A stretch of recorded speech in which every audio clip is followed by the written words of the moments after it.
Hello viewers, ఈరోజు మనం నిరూపక రేఖాగణితం అనే అంశాన్ని చూస్తున్నాము. సో ముందుగా నిరూపక రేఖాగణితంలో మనము ఒక తలాన్ని రెండు అక్షాల చేత విభజిస్తున్నాము. ఈ మొత్తము తలాన్ని మనము ఎక్స్ అక్షము మరియు వై అక్షము చేత 4 భాగాలుగా విభజించడం జరుగుతుంది. ఇది ధనాత్మకమైన ఎక్స్ అక్షము మరియు ఇది ధనాత్మకమైన వై అక్షము. సో దీనిని 4 పాదాలుగా విభజించడం జరుగుతుంది. ఈ అక్షాల యొక్క ఖండన బిందువును మనం మూల బిందువుగా చెబుతాము. మూల బిందువు యొక్క నిరూపకాలు 0, 0గా చెబుతాము. సో మొదటగా ఇది మొదటి పాదముగాను, మొదటి పాదంలో 2 నిరూపకాలు ధనాత్మకాలు మరియు రెండవ పాదంలో ఎక్స్ రుణాత్మకము మరియు వై ధనాత్మకముగాను, అదే మూడవ పాదములో ఎక్స్ రుణాత్మకము మరియు వై కూడా రుణాత్మకంగాను, మరియు 4వ పాదంలో ఎక్స్ ధనాత్మకము మరియు వై రుణాత్మకంగాను ఉంటాయి. సో మొదటగా మనము ఒక బిందువును ఈ తలం పైన ఎలా ఉంచుతామో ఇప్పుడు తెలుసుకుందాం.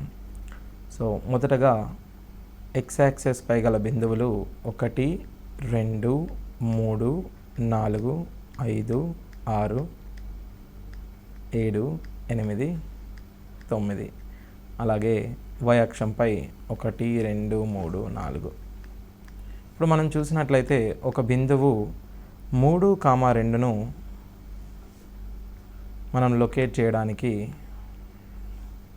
ఇలా చూసాము. ఇది ఈ బిందువు మనకు 3, 2గా చెప్పవచ్చు. సో 2 నిరూపకాలు మనకు ధనాత్మకము కాబట్టి అది 1వ పాదంలో వచ్చాయి. సో 3 అనేది ఎక్స్ యొక్క నిరూపకం,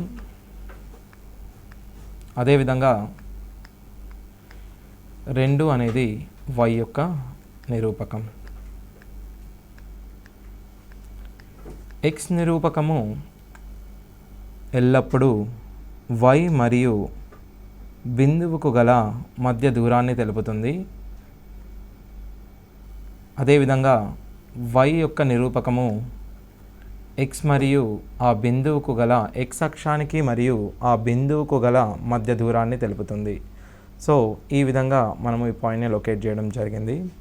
అదేవిధంగా మనము -5, 2ని -5, 2 అనగా -5 ఎక్స్ అక్షంపై 2 వై అక్షం పైన లొకేట్ చేస్తాము.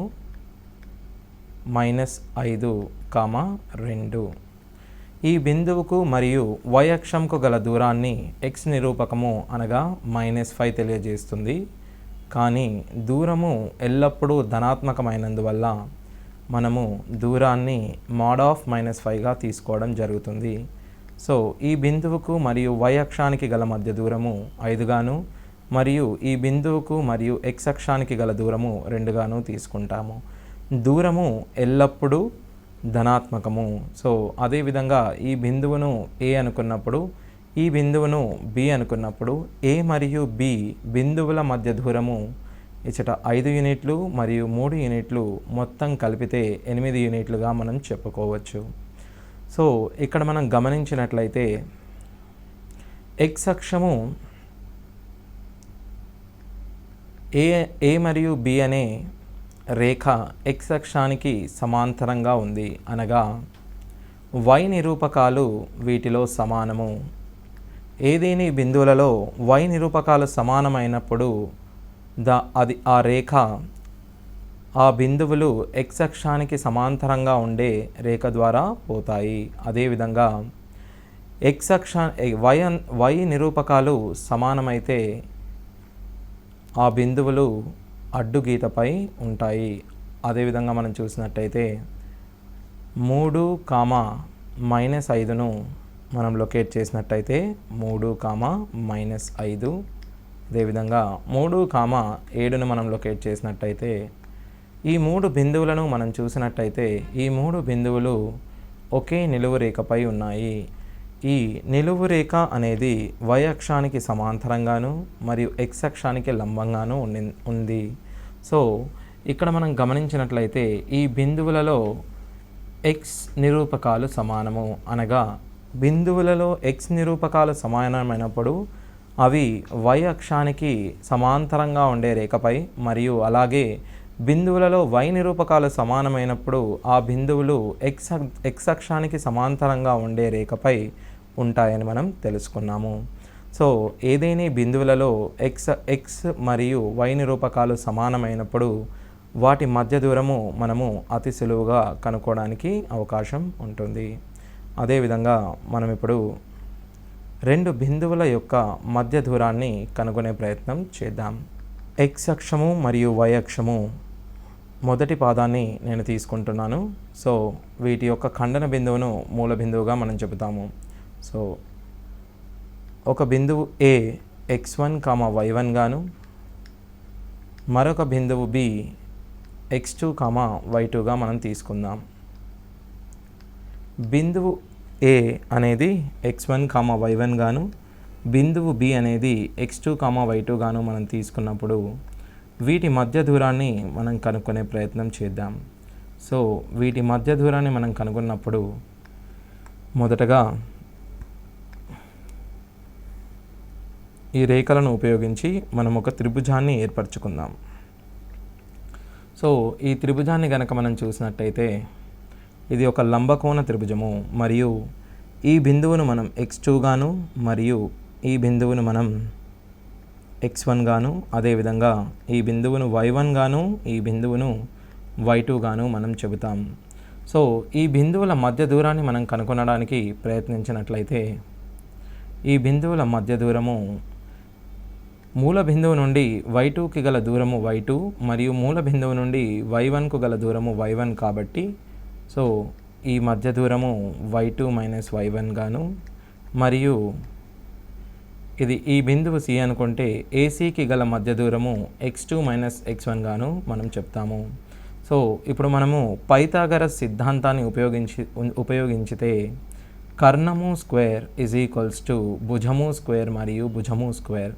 సో ఈ విధంగా చేసినట్టయితే x2 minus x1 square plus y2 minus y1 square. So ఈ విధంగా మనము AB మధ్య దూరాన్ని కనుగొనగలుగుతాము. సో AB మధ్య దూరము √, x2 minus x1 whole square plus y2 minus y1 whole స్క్వేర్గా చెప్తాము. సో ఇదే విధంగా మనము దీన్ని చూసినట్టయితే ఈ రేఖ యొక్క వాలును కూడా మనము ఇక్కడ కనుక్కోవచ్చు. AB యొక్క వాలును మనము tan θగా చెప్తాము. సో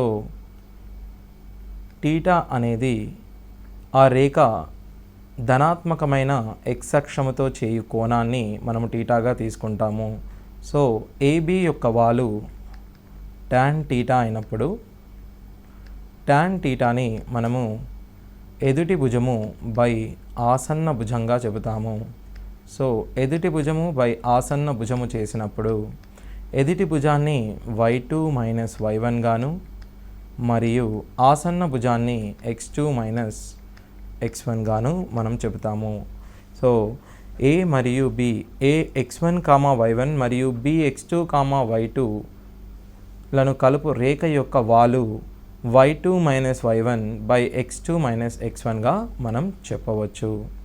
సో అదేవిధంగా మనము ఇప్పుడు ఆ వాలు గురించి తెలుసుకుందాం. సో వాలును tan θ ద్వారా మనం చెబుతాము. సో మనం tan θ విలువలను చూసినట్లయితే మొదటగా ఒక రేఖ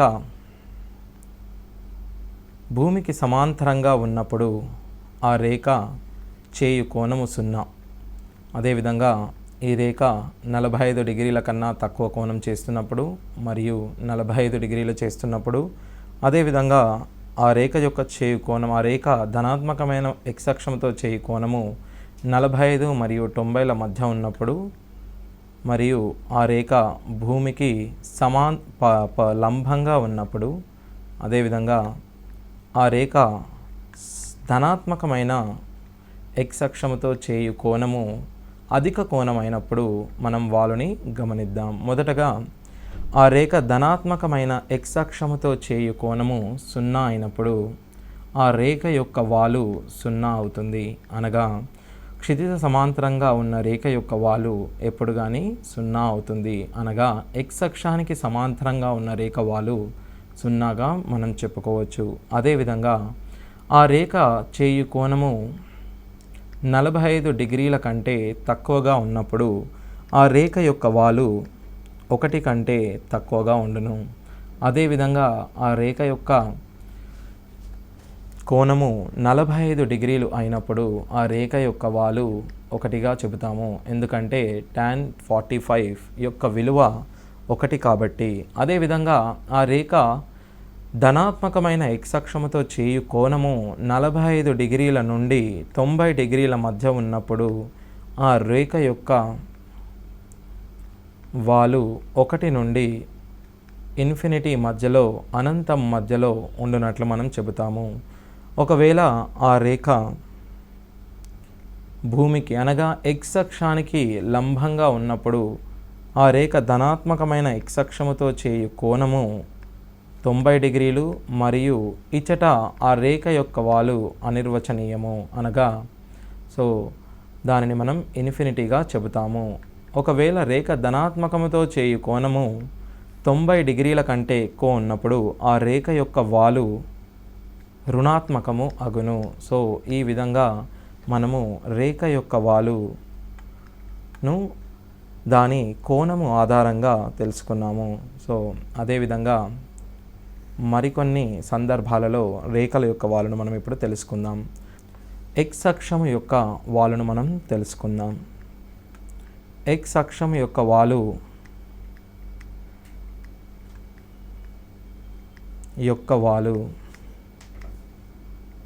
ఎప్పుడు కానీ 0గా ఉంటుంది.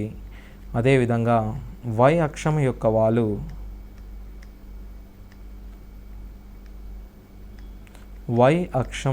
వాలు మనము నిర్వచించలేము. అనగా అనిర్వచనీయము, అనంతముగా చెప్తాము. అదేవిధంగా ఎక్స్ అక్షానికి సమాంతరంగా ఉన్న అన్ని రేఖల యొక్క వాలులు 0 మరియు వై అక్షానికి సమాంతరంగా ఉన్న అన్ని రేఖల యొక్క వాలులు మనము అనంతంగా చెబుతాము. అదేవిధంగా రెండు రేఖలు సమాంతరాలు అయితే వాటి వాలులు సమానము. అనగా m1 = m2. అదేవిధంగా రెండు రేఖలు L1 is perpendicular to L2 అనగా L1 L2కు లంబంగా ఉంటే, రెండు రేఖలు లంబాలు అయితే వాటి వాలుల లబ్ధం -1గా మనం చెప్పవచ్చు. అనగా m1 into m2 -1. అనగా ఆ రేఖల యొక్క వాలులు m, -1/mగా ఉంటాయని మనము చెప్పవచ్చు. ఇదే విధంగా మొదటగా మనం అంతర్ఖండాలు ఇచ్చినప్పుడు మనము రేఖ యొక్క వాలును కనుగొనే ప్రయత్నం చేద్దాం. మొదటగా ఎక్స్ అంతరఖండము మరియు వై అంతరఖండము ఇచ్చినప్పుడు ఆ రేఖ యొక్క వాలును మనం కనుగొందాం. మొదటగా అంతరఖండం గురించి మనం తెలుసుకుందాం. మనం ఒక రేఖను గీసినప్పుడు మొదటగా మనం నిరూపక అక్షాలను తీసుకుంటున్నాము. 2x + 3y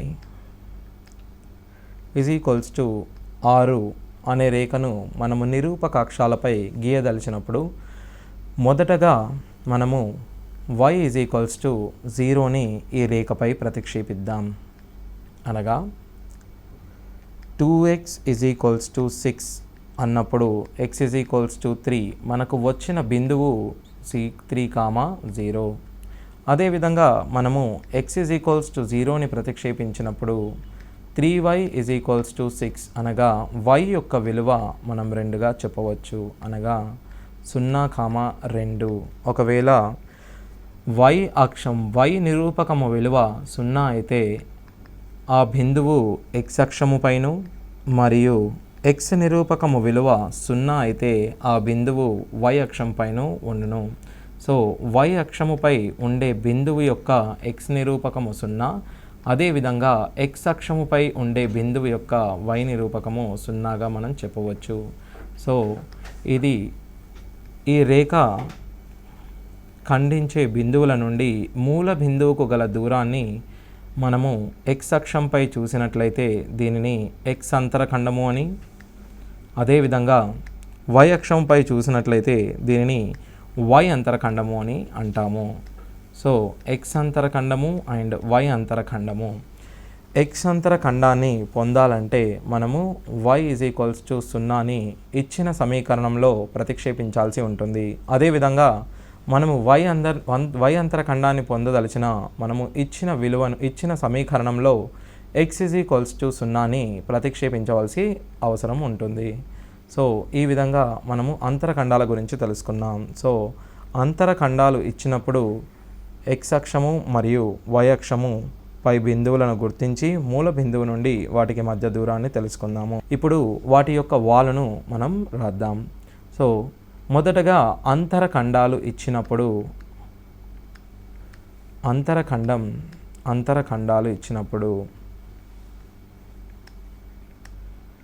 అంతరఖండాలు ఇచ్చినప్పుడు ఆ రేఖ యొక్క వాలు m గాను మనం సూచిస్తాం. దీనిని మనము x అంతరఖండము బై y అంతరఖండము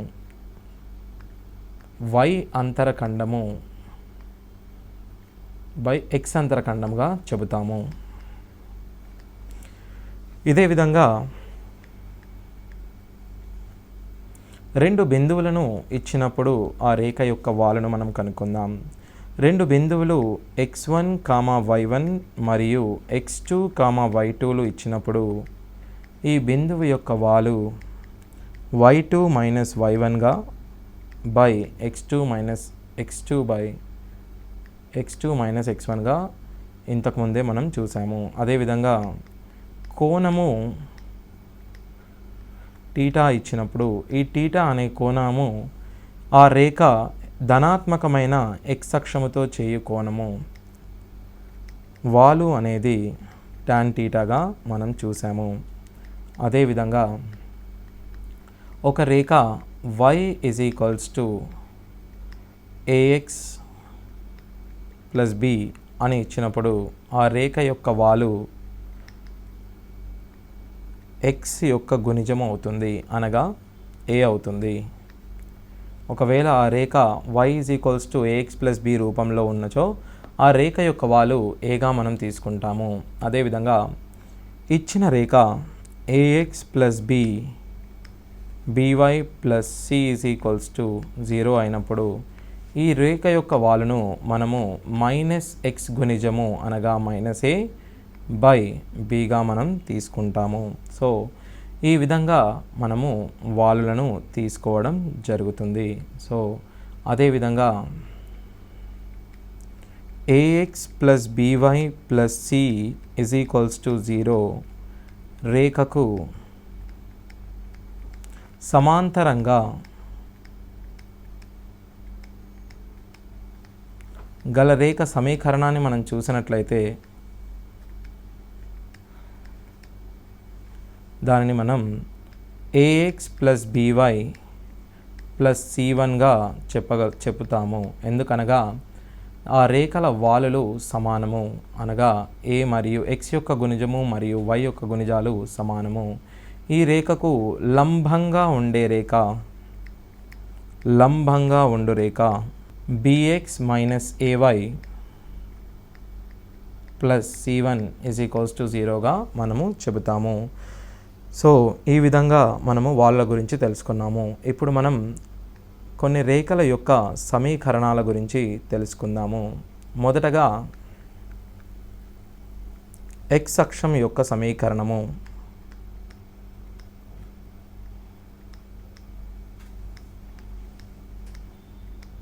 సో x అక్షం యొక్క సమీకరణాన్ని మనం చూసినట్లయితే దీనిని మనం y = 0గా చెప్పవచ్చు. అదేవిధంగా ఎక్స్ అక్షానికి సమాంతరంగా ఉండే రేఖ యొక్క సమీకరణం y = kగా మనం చెబుతాము. అదేవిధంగా y అక్షం యొక్క సమీకరణం మనం చూసినట్లయితే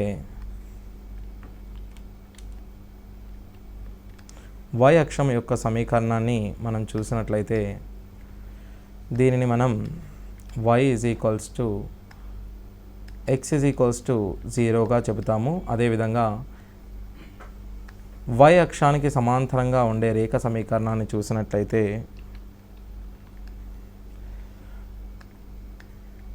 మనం x kగా దీన్ని చెబుతాము. సో ఈ విధంగా మనం y అక్షము మరియు x అక్షం యొక్క సమీకరణము, వీటికి సమాంతరంగా ఉండే రేఖల యొక్క సమీకరణాలను చూసాము. మొదటగా x అక్షాన్ని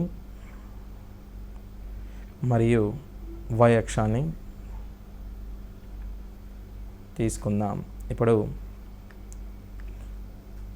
ఏదైనా ఒక రేఖను y అక్షానికి సమాంతరంగా మరియు ఇరువైపులా y అక్షానికి సమాంతరంగా తీసుకుందాం. ఇది x అక్షముతో ఖండించే బిందువు 3 అయినప్పుడు ఈ రేఖను మనం x 3గా మరియు ఇది -5 అయినప్పుడు ఈ బిందువు -5 గుండా పోయినప్పుడు ఈ రేఖను మనం x -5గా చెబుతాము. అదేవిధంగా ఒక రేఖ x అక్షానికి సమాంతరంగా ఉన్నప్పుడు ఈ బిందువు 4 గుండా పోయినట్లయితే దీనిని మనం y 4 గాను మరియు అదేవిధంగా x అక్షానికి సమాంతరంగా ఉంటూ y అక్షము వద్ద -6 వద్ద ఖండించినట్టయితే ఈ రేఖ యొక్క సమీకరణాన్ని మనం y -6గా చెప్తాము. ఈ విధంగా మనము ఆ రేఖలను మరియు ఆ రేఖల యొక్క ఖండన బిందువు చూసినట్లయితే x విలువ 3 మరియు y విలువ 4 గాను, ఇక్కడ చూసినట్లయితే x విలువ 3 y విలువ -6 గాను చెప్పడం జరుగుతుంది. సో ఈ విధంగా మనము x అక్షము మరియు y అక్షము ఇక్కడ చూసినట్టయితే x అక్షము యొక్క సమీకరణము చూసినట్టయితే y 0 మరియు y అక్షము యొక్క సమీకరణము x 0గా చెబుతాము. x అక్షము యొక్క సమీకరణము మరియు వాటికి సమాంతరంగా ఉన్న రేఖల సమీకరణాలు మరియు y అక్షము యొక్క సమీకరణము వాటికి సమాంతరంగా ఉన్న రేఖల సమీకరణాలు మనం చూడడం జరిగింది. ఇప్పుడు మూల బిందువు గుండా పోయే రేఖ సమీకరణాన్ని మనం చూద్దాం. సో మూల బిందువు గుండా పోయే రేఖ సమీకరణము మనము y mx గాను లేదా ax + by + c 0 గాను మనం చెప్పవచ్చు. సో మనం ఒకవేళ ఈ సమీకరణాలను గమనించినట్లయితే ఈ సమీకరణాలలో స్థిర పదం అనేది ax + by 0గా మనం చెప్పవచ్చు. ఈ సమీకరణాలలో స్థిర పదము అనేది లోపించబడినది, అనగా మూల బిందువు గుండా పోయే ఏదైనా రేఖ సమీకరణాన్ని మనం చూసినట్లయితే దానిలోని స్థిర పదము 0గా ఉంటుంది. సో అదేవిధంగా ఏదేని ఒక రేఖ వాలు m గాను మరియు y అంతరఖండము మరియు y అంతరఖండాన్ని మనము c గాను తీసుకున్నట్లయితే ఆ రేఖ యొక్క సమీకరణము y mx + cగా మనం తీసుకోవచ్చు. అదేవిధంగా ఒక రేఖ వాలు m మరియు ఒక బిందువు x1, y1 గుండా పోతూ వాలు mగా కలిగి ఉన్న రేఖ యొక్క సమీకరణము y - y1 m × x - x1గా చెప్పవచ్చు. అదే ఒక రేఖ ax1, y1 మరియు బి x2, y2 బిందువుల గుండా పోయే రేఖ సమీకరణము y minus y1 is equals to y2 minus y1 by x2 minus x1గా ఇంటూ x మైనస్ x1గా మనం చెప్పడం జరుగుతుంది. అదేవిధంగా అంతరఖండాలు ఇచ్చినప్పుడు ఒకవేళ x అంతరఖండము ఏ గాను మరియు y అంతరఖండము b ఇచ్చినప్పుడు ఆ రేఖ యొక్క సమీకరణము x/a plus y/b is equals to 1గా మనం చెబుతాము. సో మనం ఇంతకుముందే రెండు రేఖలు సమానాలైతే వాటి వాలులు సమానాలు మరియు రెండు రేఖలు లంబంగా ఉంటే వాటి వాలుల లబ్ధం -1గా చూడడం జరిగింది. సో ఈ విధంగా మనము రేఖల యొక్క సమీకరణాలను నేర్చుకున్నాము. ఇప్పుడు మనము రెండు బిందువులు a x1, y1 మరియు b x2, y2 లను కలుపు రేఖ బిందువు p చే x, y చే ఖండింపబడితే m:n రేషియో మరియు m:n నిష్పత్తిలో ఖండించబడితే ఆ బిందువు యొక్క నిరూపకాలను మనం ఇప్పుడు చూద్దాం. p x, y is equals to ఆ బిందువును mx2 ప్లస్ nx1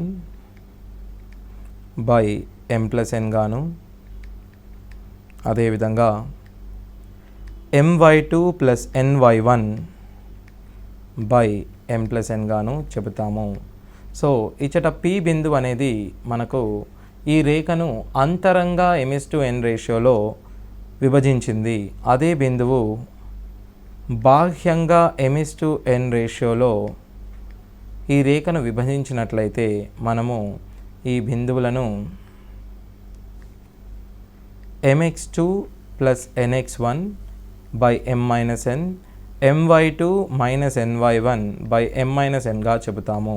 సో అంతరంగా అయితే ప్లస్ మరియు బాహ్యంగా అయితే మనము మైనస్లను ఉపయోగించవచ్చు. సో ఈ విధంగా ఒకే సూత్రంలో రెండు సూత్రాలను నేర్చుకోవడం జరిగింది. సో అంతరంగా అని అన్నప్పుడు మనము ప్లస్ను మరియు బాహ్యంగా అన్నప్పుడు మైనస్ను ఉపయోగించి ఆ బిందువును కనుగొనడం జరుగుతుంది. ఒకవేళ మనకు ఆ m, n విలువలు సమానమైనప్పుడు m is equals to n అయినప్పుడు మొదటగా మనం చూస్తే m:n అనేది 1:1 గాను మరియు p అనేది మధ్య బిందువుగా మారుతుంది. అనగా మధ్య బిందువు యొక్క నిరూపకాలు మనము m, nలను 1,1 ప్రతిక్షేపించడం ద్వారా మనకు మధ్య బిందువు యొక్క నిరూపకాలు వస్తాయి. అనగా x1 plus x2/2 y1 plus y2/2 అని మనం చెప్పవచ్చు. సో ఇప్పుడు మనము ఒక త్రిభుజం యొక్క 3 శీర్షాలను ఇచ్చినప్పుడు 3 శీర్షాలు a x1, y1 మరియు b x2, y2, c x3, y3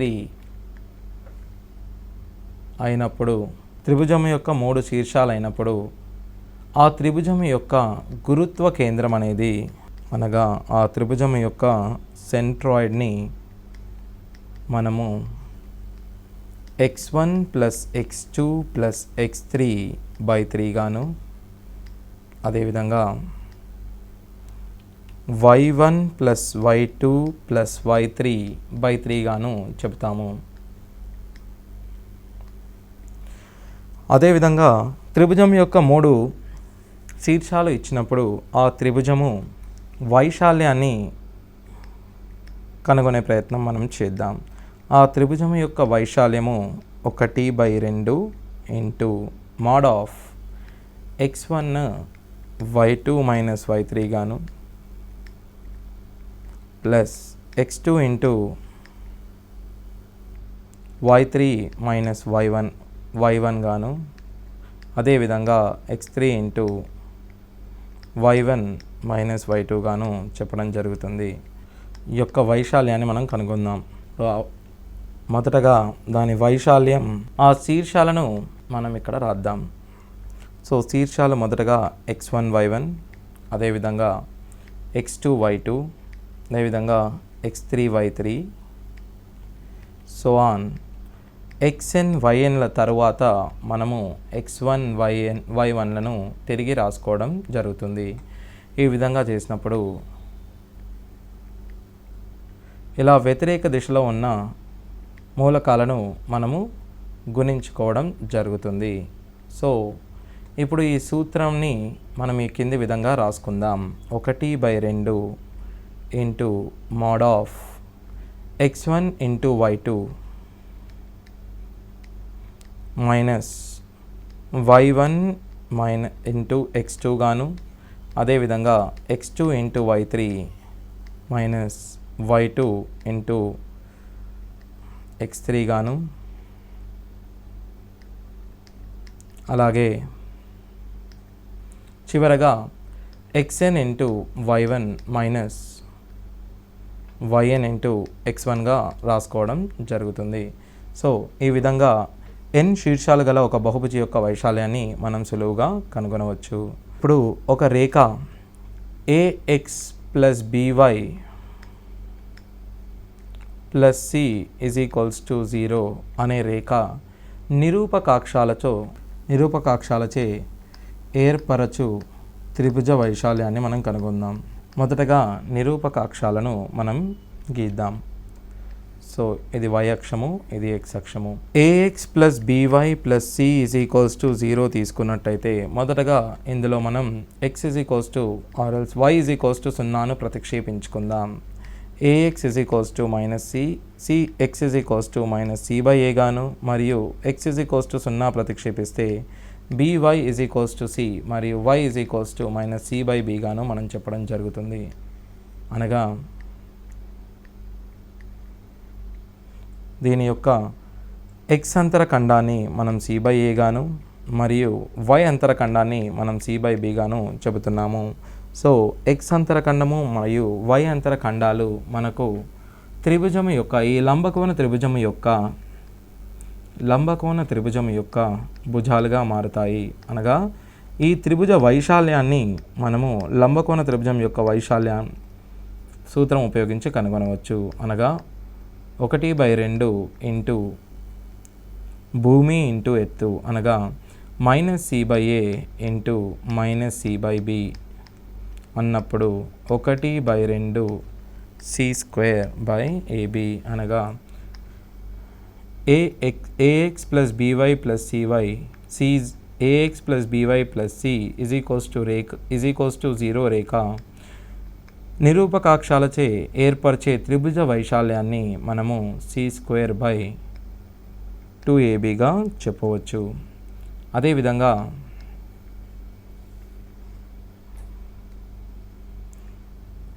ax plus by plus c is equals to 0 అనే రేఖకు మూల బిందువు నుండి, అనగా 0,0 నుండి గల లంబ దూరాన్ని మనం కనుగొనడానికి సూత్రాన్ని ఇప్పుడు చూద్దాం. మొదటగా మనము ఈ మూల బిందువును ఇచ్చిన రేఖలో ప్రతిక్షేపిద్దాం.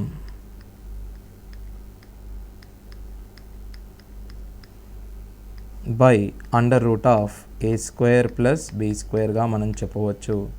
So mod of c by √a² plus b² అనేది ax plus by plus c is equals to 0కు మూల బిందువు నుండి గల లంబ దూరము. అదేవిధంగా ax plus by plus cy c is equals to 0 రేఖకు x1, y1 px1, y1 బిందువు నుండి గల లంబ దూరాన్ని మనం చూసినట్టయితే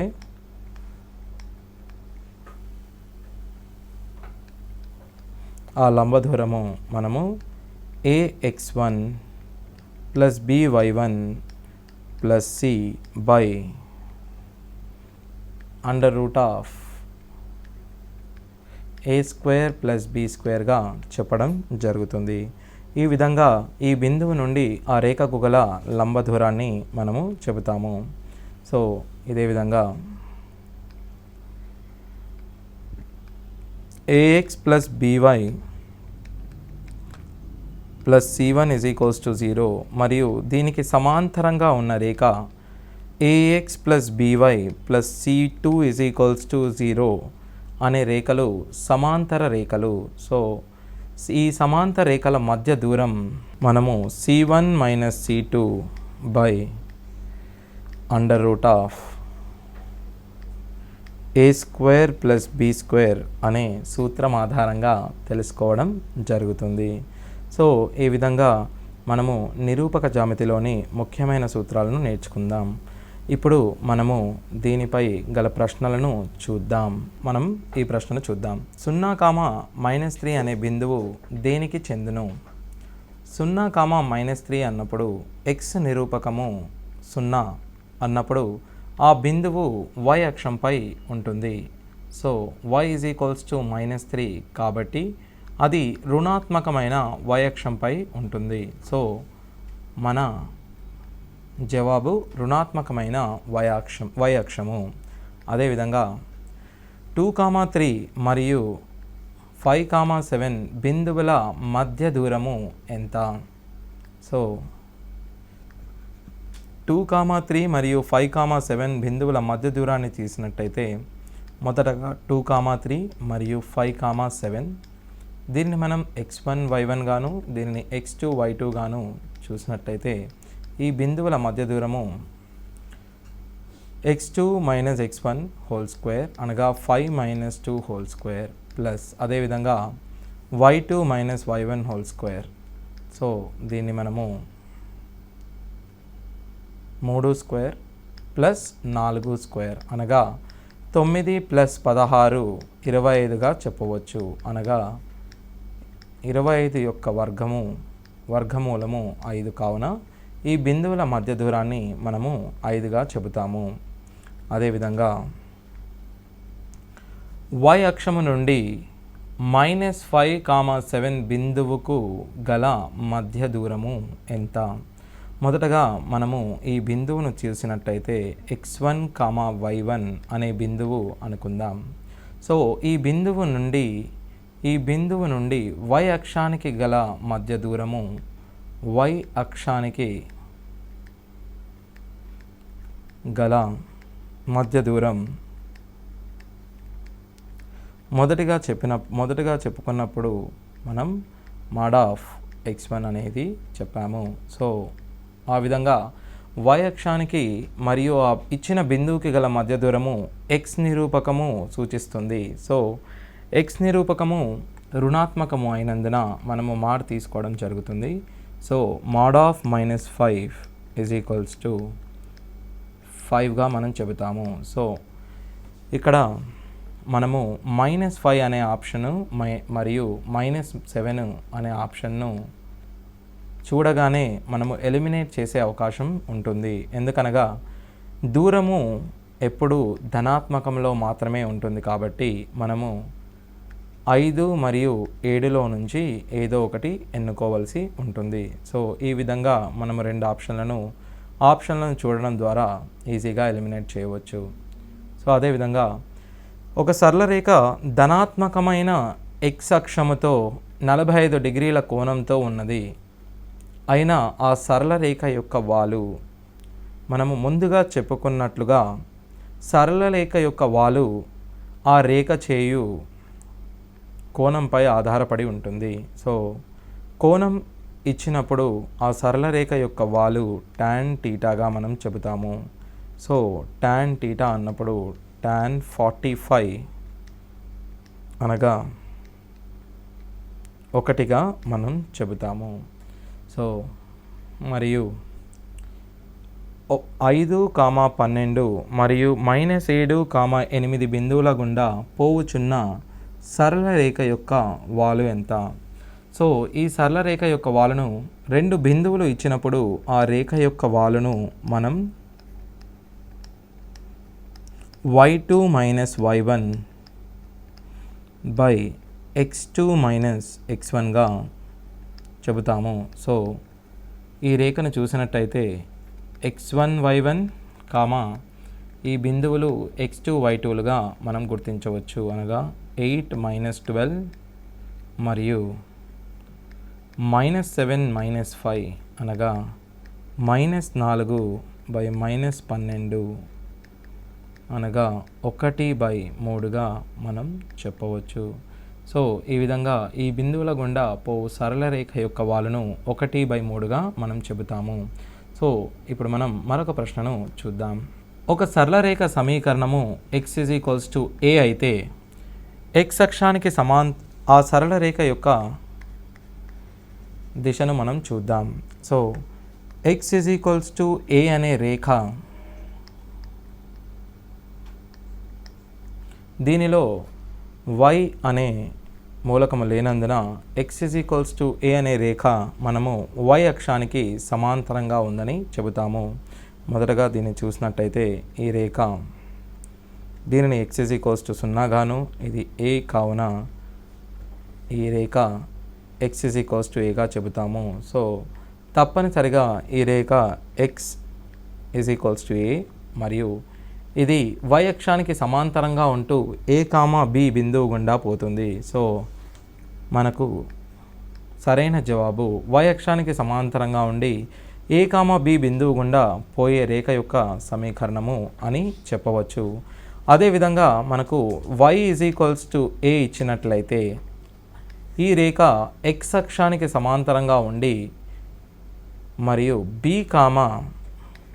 a ద్వారా పోతుంది. ఎందుకనగా y = a ఉండాలి. సో ఈ బిందువు b, a గుండా పోతుంది. ఈ b స్థానంలో ఏ బిందువు అయినా ఉండవచ్చు.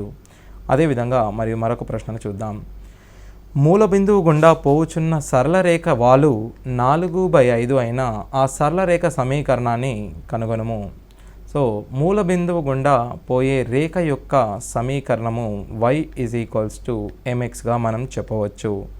ఇక్కడ m అనేది వాలు. సో ఇచ్చిన వాలును మనం ప్రతిక్షేపించినట్లయితే మనకు వచ్చే సమీకరణము 5y = 4x అనగా 4x - 5y = 0గా మనం చెబుతాము. సో ఇదే విధంగా ఒక సరళ రేఖ వాలు 8 మరియు y అంతరఖండము 6 అయితే ఆ సరళ రేఖ సమీకరణాన్ని కనుగొనండి. సో ఇచ్చిన విలువలను మనం చూసినట్లయితే దాని వాలు 8 గాను y అంతరఖండము 6 గాను ఉంది. సో వాలు మరియు అంతరఖండ రూపము y = mx + cగా మనం చెప్పవచ్చు. సో y = m అనగా వాలు 8x + c అనగా అంతరఖండము cని మనం 6గా చెబుతాము. సో y = 8x + 6గా మనం చెబుతాము. అనగా 8x - y + 6 = 0గా మనం చెప్పవచ్చు. అనగా మొదటి సమీకరణము మన జవాబుగా మనం చెప్పవచ్చు. ఇదే విధంగా 2, 3 బిందువు గుండా పోవుచున్న సరళ రేఖ యొక్క వాలు -2/5 అయితే సమీకరణాన్ని మనం ఇప్పుడు కనుగొందాం. సో ఇక్కడ వాలు మరియు బిందువు ఇవ్వడం జరిగింది. వాలు మరియు బిందువు ఇచ్చినప్పుడు మనకు ఆ రేఖ యొక్క సమీకరణము y - y1 = m × x - x1గా మనం చెప్పవచ్చు. సో ఇచ్చిన బిందువును x1, y1 అని అనుకున్నప్పుడు మనం ఈ రేఖ యొక్క సమీకరణాన్ని కనుగొందాం. మనం మొదటగా y - 3 = -2/5 × x - 2గా చెప్పవచ్చు. దీనిని మనము 5చే గుణించినప్పుడు 5y - 3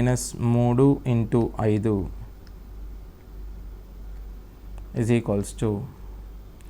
5 -2x +4గా మనం చెప్పవచ్చు. సో ఇప్పుడు మనం ఈ రేఖ యొక్క సమీకరణాన్ని చూసినట్టయితే 2x ప్లస్ 5y. ఇప్పుడు మనము మరొక ప్రశ్నను చూద్దాం. Q 2, 3 బిందువు గుండా పోవుచున్న సరళ రేఖ వాలు -3/5 అయితే ఆ సరళ రేఖ సమీకరణాన్ని మనం ఇప్పుడు కనుక్కుందాం. మొదటగా బిందువు మరియు వాలు ఇచ్చినప్పుడు సరళ రేఖ యొక్క సమీకరణాన్ని చూసినట్లయితే y minus y1 is equals to m into x minus x1గా మనం చెప్పుతాము. సో ఇచ్చట x1 అనేది 2, y1 అనేది 3గా మనం తీసుకుంటాము. సో ఈ సరళ రేఖను మనం చూసినట్టయితే y minus 3 is equals to -3/5 into x minus 2గా మనం చెబుతాము.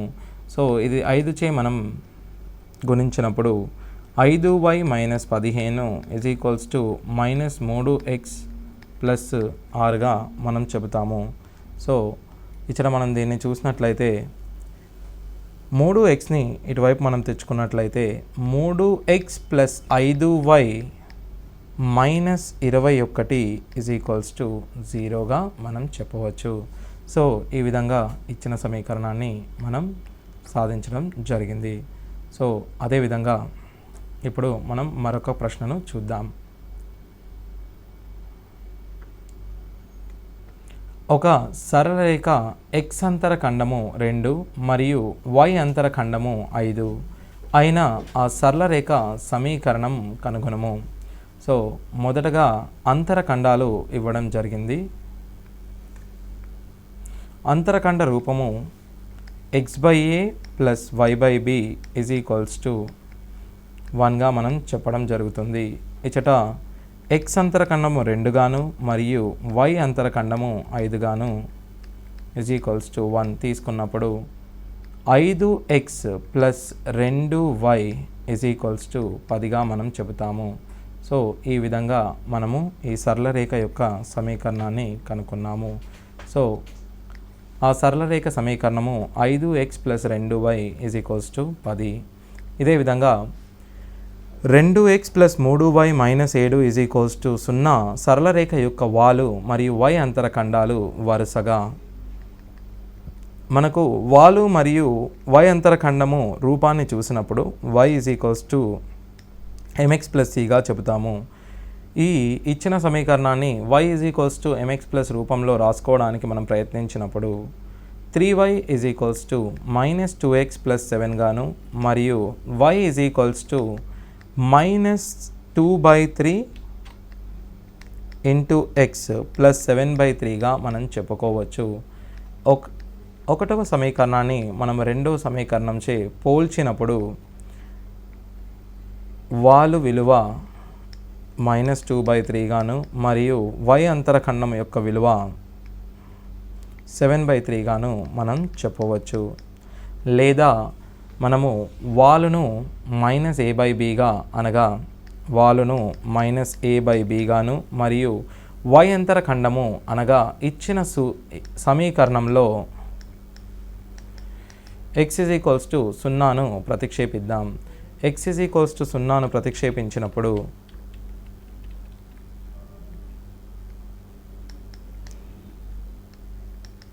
0ను ఇచ్చిన సమీకరణంలో ప్రతిక్షేపించినప్పుడు 3y minus 7 is equals to 0 అనగా y ఇజ్ ఈక్వల్స్ టు 7/3. ఈ విధంగా కూడా మనము వాలును మరియు x అంతర ఖండాలను కనుగొనవచ్చు. అదేవిధంగా మనం ఇప్పుడు మరొక ప్రశ్నను చూద్దాం. 2, 3 మరియు 5, 7 బిందువులను కలుపు రేఖాఖండాన్ని అంతరంగా 1:4 నిష్పత్తిలో విభజించే బిందువు యొక్క నిరూపకాలు. సో ఈ బిందువు 2, 3 మరియు 5, 7ను అంతరంగా 1:4 రేషియోలో విభజిస్తుంది. సో దీనికి ఈ బిందువు యొక్క నిరూపకాలకు గల సూత్రము ఇది m/n మరియు ఇది x1 y1 ఇది x2 y2లుగా మనం చెబుతాము. సో m ఇంటూ x2 అనగా 5 ప్లస్ n ఇంటూ x1 అనగా 2 బై m ప్లస్ n అనగా 1 ప్లస్ 4. ఇదే విధంగా my2 అనగా 1 into 7 plus 4 into ny1 3 by 1 plus 4గా మనం చెప్పవచ్చు. 5 + 8 13/5 గాను మరియు అదేవిధంగా 7 + 12 19/5 గాను చెబుతాము. సో ఈ బిందువును అంతరంగా విభజించే ఈ బిందువులను అంతరంగా విభజించే బిందువు 13/5 మరియు 19/5గా మనం చెబుతాము. అదేవిధంగా ఇప్పుడు మనం బాహ్యంగా విభజించే నిష్పత్తిని చూద్దాం. నిష్పత్తి m/n ఇచ్చాడు. మనము ఆ బిందువు నిరూపకాలను కనుగొనే ప్రయత్నం చేద్దాం.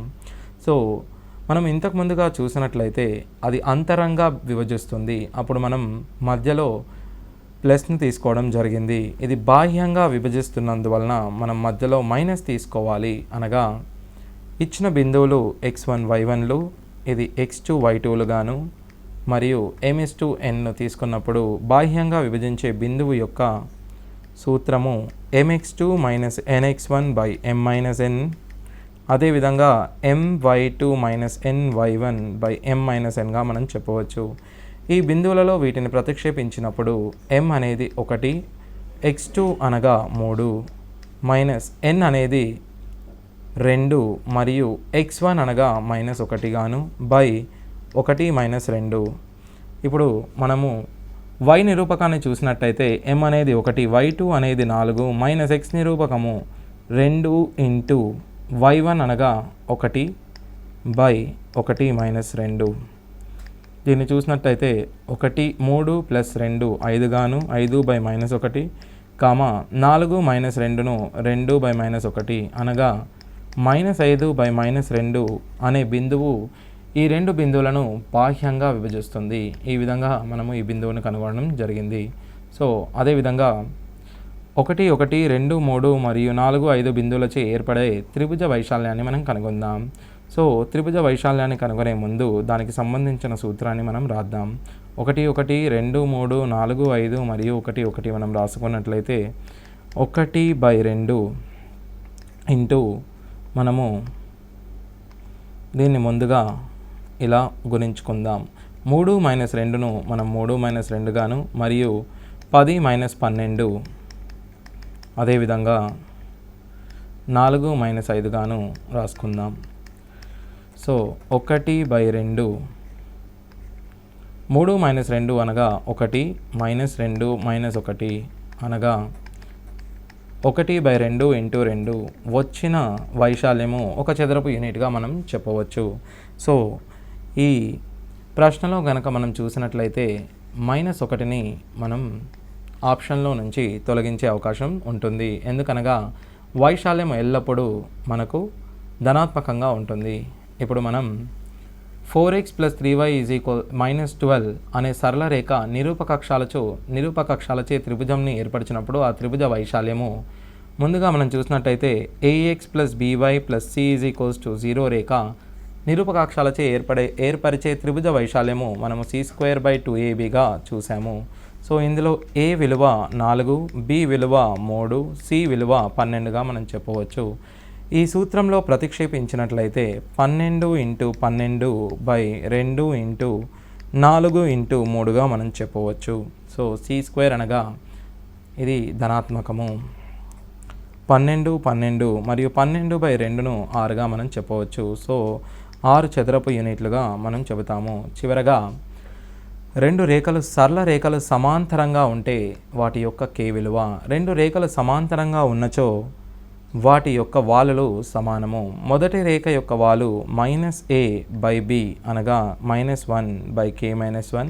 అదేవిధంగా రెండవ రేఖ యొక్క వాలు 2/2 + k -2/2 + kగా మనం తీసుకోవచ్చు. ఇరువైపులా మనము ఈ మైనస్ని క్యాన్సిల్ చేసుకున్నట్టయితే మనము దీనిని సూక్ష్మీకరించుకున్నప్పుడు 2 + k = 2k - 2 గాను మరియు ఈ 2ను ఎడమవైపు మరియు kను కుడివైపు తెచ్చుకున్నప్పుడు k విలువ 4గా మనం చెప్పుతాము. సో ఈ విధంగా ఇచ్చిన సూత్రాలను మనం ఉపయోగించినట్లయితే మనము ఇచ్చిన ప్రశ్నలను సులువుగా చేయడానికి అవకాశం ఉంటుంది. సో ఇచ్చిన ప్రశ్నలను క్షుణ్ణంగా పరిశీలించి విలువలను ప్రతిక్షేపించి సులువుగా చేయగలరని కోరుతున్నాను. Thank you.